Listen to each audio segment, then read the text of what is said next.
जय जगन्नाथ पिला माने मु आपण माननकु स्वागत करुच्ची सीएचएससी नोट क्लासेस को।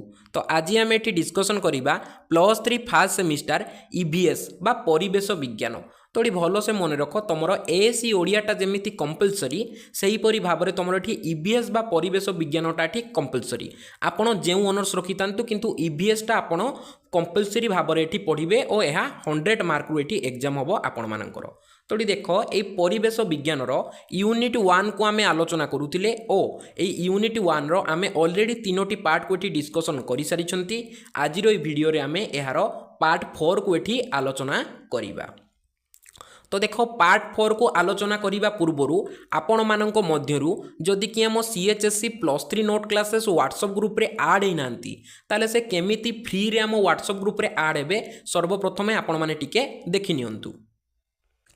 जो पिला माने आमर सीएचएससी +2 किंबा +3 व्हाट्सएप ग्रुप रे ऐड होगा चाहते से माने सीधा सड़क आम यूट्यूब चैनल को ये ओपन करिवो नहले पिला माने यूट्यूब रे आपण माने सर्च जदि करदबो सीएचएससी नोट क्लासेस तो आपण मानक ये इजी रे आम यूट्यूब चैनल टी ओपन हो जिवो। तापरे देखो ओपन हो सारा परे आपणक मानक आगरे एमिति एठी ऑप्शन देखैबो होम वीडियो शॉर्ट्स प्लेलिस्ट आउ पोस्ट रो हैला आपण माने ई पोस्ट ऑप्शन एठी क्लिक करिवे। भल से मन रख ए पोस्ट ऑप्शन ने तुम माने सब एमती क्लिक करिवो। ए पोस्ट ऑप्शन ने क्लिक कर सारा परे एठी भल से देख एटा होचे हमरो +2 पिला मानकर व्हाट्सएप ग्रुप। तो भल से देखि दियो एठी हैला जेउ पिला माने ऐड हेनो जेउ पिला माने ऐड हेचो से माने पिला मानक पई एटा नुहे आपण तो ऑलरेडी ग्रुप रे ऐड अछंती। जेउ पिला माने ऐड हेनांती माने नुवा पिला से माने एठी कोन करिवो देखो ए लिंक टा जो देखा जाउची नीलिया कलर रो ए लिंक को एठी आपण माने क्लिक करिवो। ए लिंक को क्लिक कले आपण माने एठी +2 ग्रुप रे ऐड हे जिवे। तापरे जेउ पिला माने हमर +3 ग्रुप रे ऐड होबा पई चाहथिबे से माने कोन करिवे ना से माने टिके तळको एठी जिवे टिके तळको गला पर एठी देखो तुमको मिल जाउची +3 फास्ट सेमिस्टर रो देखो व्हाट्सएप ग्रुप एठी तुमको मिल जाउची। तो कोन करिवो ना सीधा सड़क ए लिंक टा जो तुमको देखा जाउची एठी ऊपर टिके एठी भलो से देखो ना +3 पिला मानक कथा कहूँ ये देख जो लिंकटा तुमको एबे देखा जाउची नीलिया कलर से लिंकटा को ये तुम मैंने क्लिक कले सीधा सड़क आम व्हाट्सएप ग्रुप रे आपण मैंने ऐड हो जिवे। तो पिला माने चलंतु आजिरो क्लास को आमे आरंभ करिबा पूर्वरु पिलांकर अन्य एक डाउट मु एठी क्लियर कर दूची। बहुत पिला मते एठी कमेंट करथिले जे सर आपण खाली ओडिया मीडियम पिलांक पय एठी ओडिया रे नोट्स गुडी को दउचंती इंग्लिश मीडियम पिला मानकर एठी नोट्स काई। तो भलो से एठी मन रख मु आगरु मध्य कहिची मु आपनको उभय इंग्लिश रे और ओडिया रे नोट्स गुडी को एठी मु प्रोवाइड करि देबी। आपनको मु प्रथमे ओडिया रे पूरा भलो से डिटेल रे क्लास टाको पूरा बुझी देबी तुमको तापरे तुमको वीडियो रो लास्ट रे इंग्लिश रे नोट मध्य एठी मिलि जिवो हैला किंबा आपणकर क्लास जदि किछि बुझिबा आवश्यक नाही आपणकर खाली नोट दरकार तो सीधा सड़क वीडियो को स्किप करिकि वीडियो रो लास्ट को पळेबे सेठी आपनको इंग्लिश नोट एठी मिलि जिवो। तो देख पिला माने आज आम ये पढ़ा आमर अस्ममंडल बा लिथोस्फियर। ये अस्ममंडल बा लिथोस्फियर कहले कौन ताहा पिला माने आमे पूरा डिटेल रे आलोचना करिबा। तो ये देख ना लिथोस्फियर दुईटी ग्रीक शब्द लिथोस और स्फियर रु आसीची हैला भल से मन रख आमर लिथोस्फियर केउ दुईटी शब्द रु आसीची लिथोस्फियर दुईटी ग्रीक शब्द लिथोस और स्फियर रु आसीची। लिथोस रो अर्थ होची पथुरिया आउ स्फियर रो अर्थ होची मंडल। एठी भल से मन रख पिला माने ए लिथोस रो अर्थ कोन ना पथुरिया आउ स्फियर रो अर्थ होची एठी मंडल। तापरे एबे एठी देखो ना पृथ्वीर कठिन बाह्य आवरण को लिथोस्फियर बा अस्ममंडल कहा जाए। भेरी भेरी इंपोर्टेंट पिला माने एटा 1 मार्क क्वेश्चन रे बारंबार आसुची ना पृथ्वीर कठिन बाह्य आवरण को लिथोस्फियर बा अस्ममंडल बोली कहा जाए। एटा को नोट करके लेखो पिला माने मु जो नोट आपन को प्रोवाइड करूची जो गुडी को इंपोर्टेंट सही नोट गुडी को ही आपन को मु एटी प्रोवाइड करूची। आपन माने ट्राई करंतु ए नोट गुडी को सब आपन को नोट रे भलो से लिखिबा पाई ना आमे पृथ्वीर कठिन बाह्य आवरण को एठी लिथोस्फियर बा अस्ममंडल बोली कहिबा।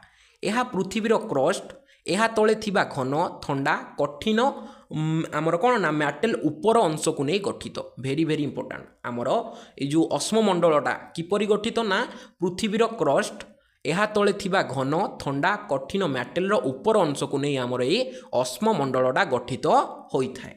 तो देख पिला माने एठी तमे देखले जानि परिबो एटा होची हमर गोटे अस्ममंडल माने आमे पृथ्वी तळकु जेतकी जिबा देखिबा हमकु सेतकी कोन ना गरम लागिवो सब एटा कोन कहा जाय ना एटा को अस्ममंडल हमकु एठी कहा जाउची। एटा को देखिले आपण माने एठी बुझी पारुथिबे। तापरे एबे एठी देखो ना पृथ्वी पृष्ठर प्राय 70 ରୁ 100 किलोमीटर गभीरता पर्यंत यह व्याप्त। ये अश्ममंडलटा आमर पृथ्वीर भूपृष्ठर 70 ରୁ 100 किलोमीटर पर्यंत एटा परिव्याप्त होइछि। पृथ्वीर स्थलभाग समुद्र गर्भर स्थलभाग पहाड़ पर्वत अश्ममंडल अंतर्भुक्त। अश्ममंडल को पृथ्वीर चर्म मध्य कहा जाए। भेरी भेरी इंपोर्टेंट पिला माने देख एटा को आपण लॉन्ग क्वेश्चन भी यूज करि परिबे और शॉर्ट क्वेश्चन एटा आपनकर भी बहुत इंपोर्टेंट क्वेश्चन ना। अश्ममंडल को पृथ्वीर चर्म बोली मध्य कहा जाए। आपनकर एग्जाम रे क्वेश्चन पकई देबो जे डैश को पृथ्वीर चर्म बोली कहा जाए ना। अश्ममंडल को पृथ्वीर चर्म बोली एठी कहा जाए। पृथ्वीर स्थलभाग समुद्र गर्भर स्थलभाग पहाड़ पर्वत सबू ये अश्ममंडल ही अंतर्भुक्त होई थांती।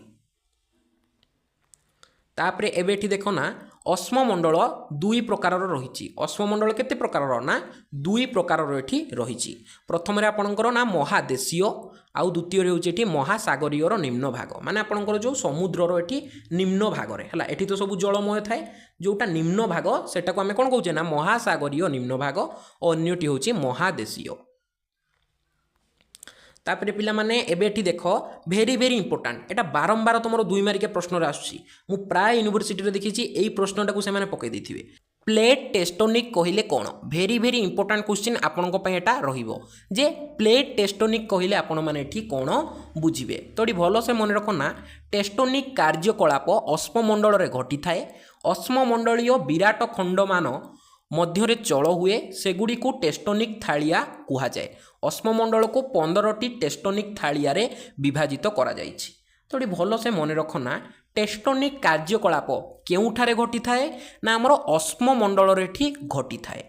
अश्ममंडल विराट खंडमान मध्यरे चल हुए अर्थ कौन ना ये भल से बुझ। देख आम पृथ्वीर भितर माने आम जी आम निम्न भाग को जा पृथ्वीर देखिए से सब विभिन्न प्रकार प्लेट टाइप एमती है शिला टाइप एटा कौन हो ना सब कौन चल हो माने गति करुच्ची है। भल से मन रख एटा कौन हो ना सब गति करुच्ची एटा को ही आम कहे ये प्लेट टेक्टोनिक माने एटा कौन सब खाली जाऊँगी ये गोटे प्लेट टाइप अच्छी शिला है सेगुड़ी सब कौन हो ना गति करुच्ची है।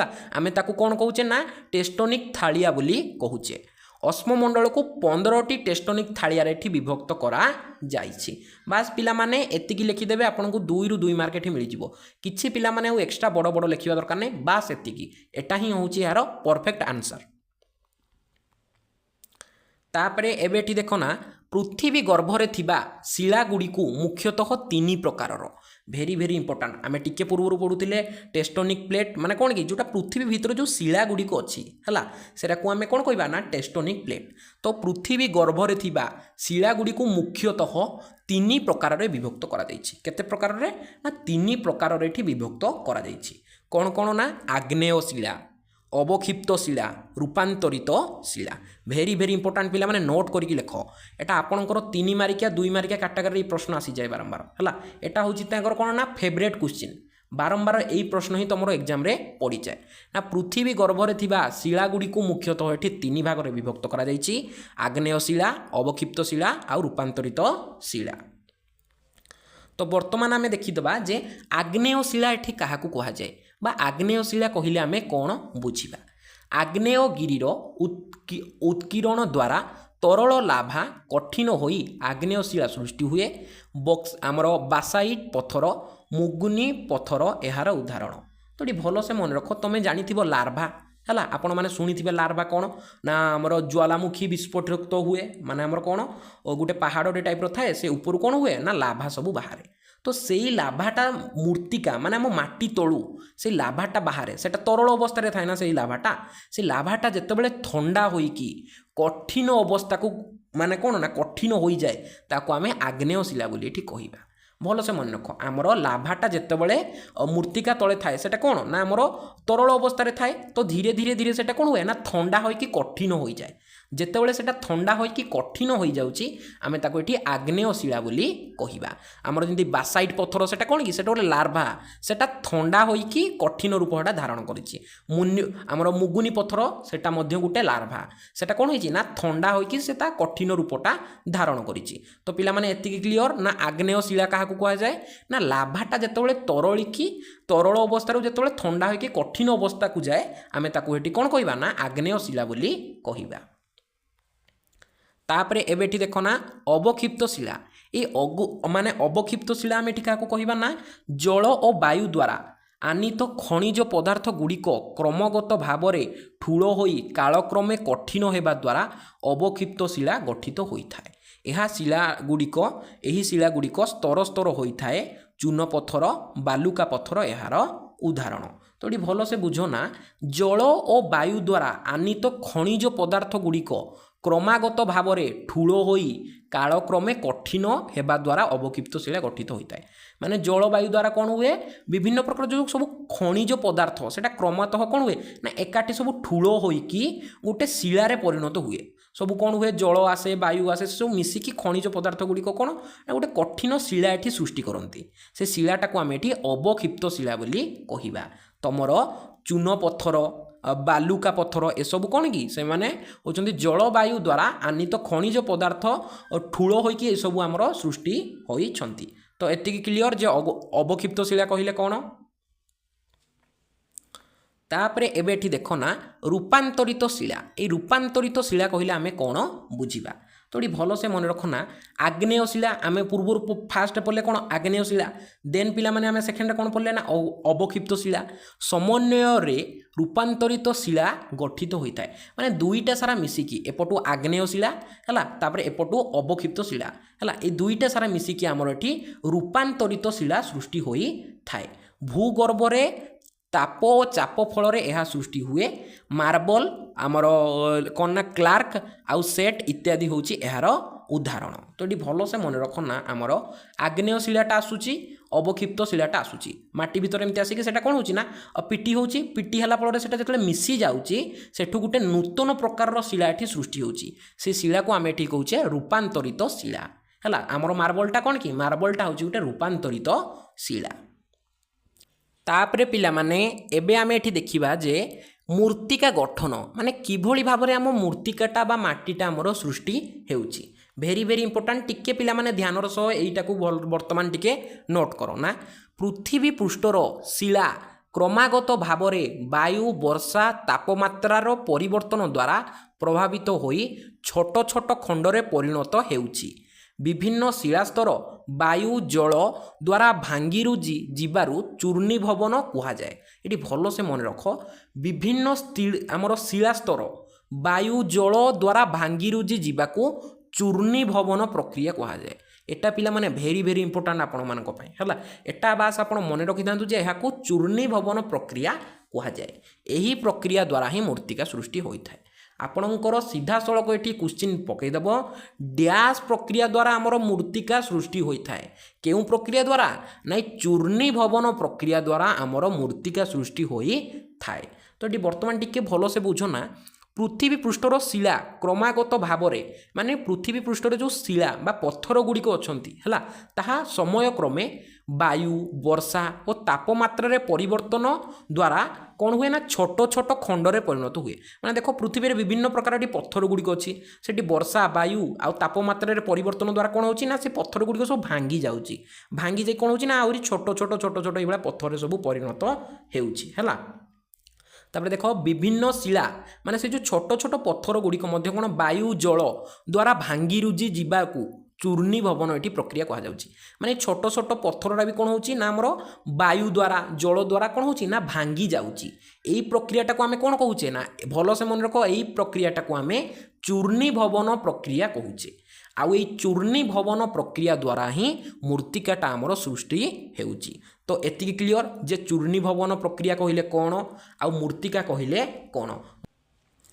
କିଛି ପିଲାମାନେ ଯଦି ଡାଉଟ୍ ରହିଗଲା ଏଠି ଆଉ ଥରେ ଟିକେ ଏବେ ମୁଁ ଆପଣଙ୍କୁ ସର୍ଟକଟ୍ରେ ଏବେ ବୁଝେଇ ଦେଉଛି। ତ ଦେଖ ସିମ୍ପଲି ଭାବରେ ବାୟୁ ବର୍ଷା ଆଉ ତାପମାତ୍ରାରେ ପରିବର୍ତ୍ତନ ଦ୍ୱାରା ସବୁ ଯେଉଁ ଶିଳା ଗୁଡ଼ିକ ବା ପଥର ଗୁଡ଼ିକ କ'ଣ ନା ସବୁ ଛୋଟ ଛୋଟ ପଥର ସବୁ ଭାଙ୍ଗିଯାଏ ହେଲା।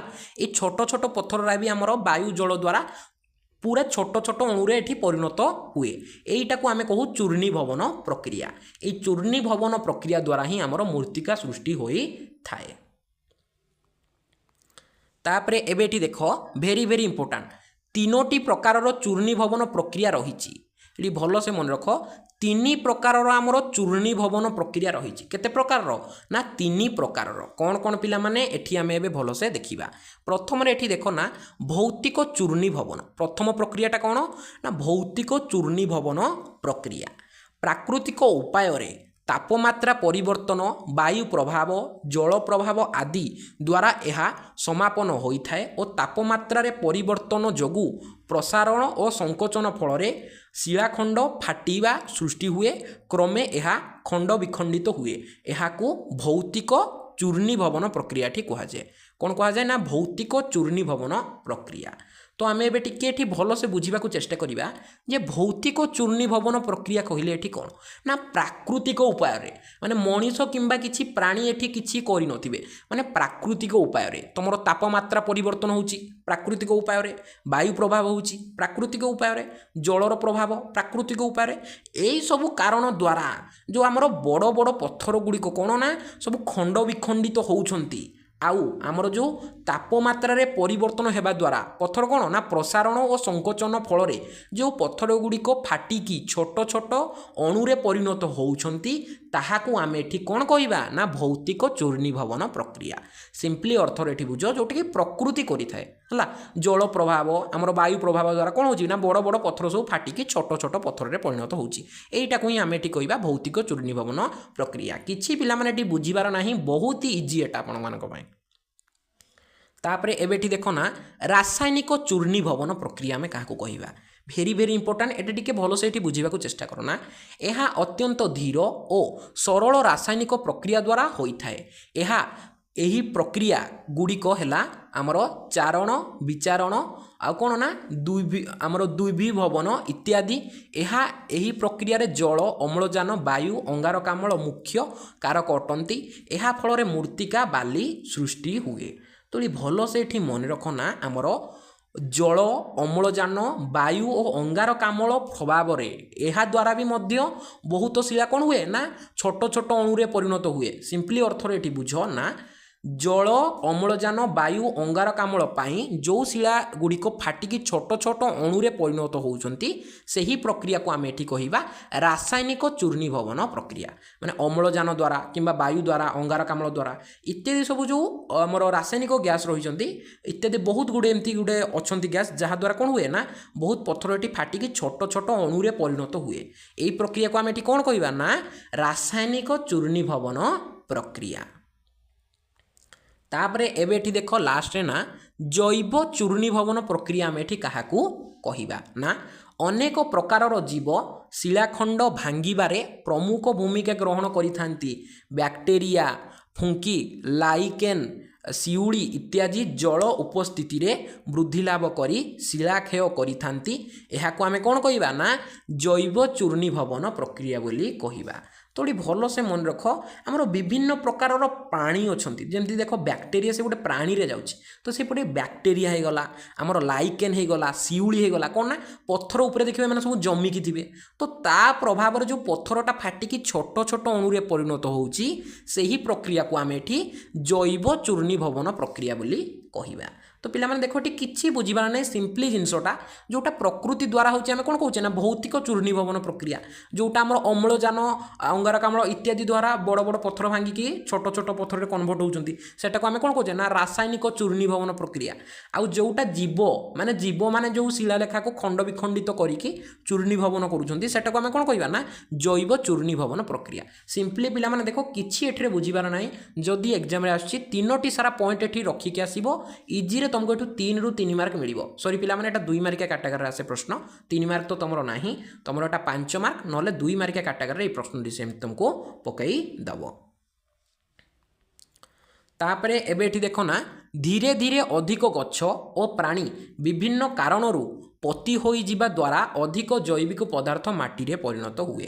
तो ये भलसे मन रख केवल चूर्णीभवन प्रक्रिया द्वारा ये मूर्तिका तैयारी हुए अन्य बहुत गुड़िए प्रक्रिया अच्छी है कि मुख्य प्रक्रिया हूँ आम चूर्णीभवन प्रक्रिया ता बाद केमिति आमर मूर्तिकाटा सृष्टि हुए देख तुम जानी ना गछ प्राणी विभिन्न कारणरू कौन माटी तले पोती हो जाती यह फल जैविक पदार्थ माटी रे परिणत हुए तुम्हें पिला जापार तुम देख कोईला कोईला देख तालचेर बहुत प्रसिद्ध तो से तालचेर रे कौन होता आमर तालचेर रे बहुत वर्ष पूर्वर जेकोसी कारण भूमिकंप किंबा जेकोसी कारण से कौन होता ना सब आमर प्राणी गछलता मैंने कौन से सब पोती होइकी रही जाइथिले ताहा फल सेटा बहुत वर्ष रही रही रही रही रही रही सेटा कोईलारे परिणत होइछि है सेठू आमर कौन होची ना माटीटा सृष्टि होउछि एटी भल से मन रख आमर उद्भिद बा प्राणी जदि आमर माटी रे पोती होई जिवे तेबे हजार हजार वर्ष रहिला परे विभिन्न प्रकार जैविक पदार्थ रे से माने कोन हेबे जैविक पदार्थ रु से माने माटी रे एटी परिणत हेबे तापर देख very very important question 1 mark category प्रश्नटी पकईदेव ना माटी रे थिबा 50टा प्राणी अंश को ह्यूमस बोली कह जाए है भल से मन रख आमर माटी रे थिबा है आमर माटी रे जो 50टा प्राणी अंश को आम कौन कहवा ना ह्यूमस बोली एठी आमे कहवा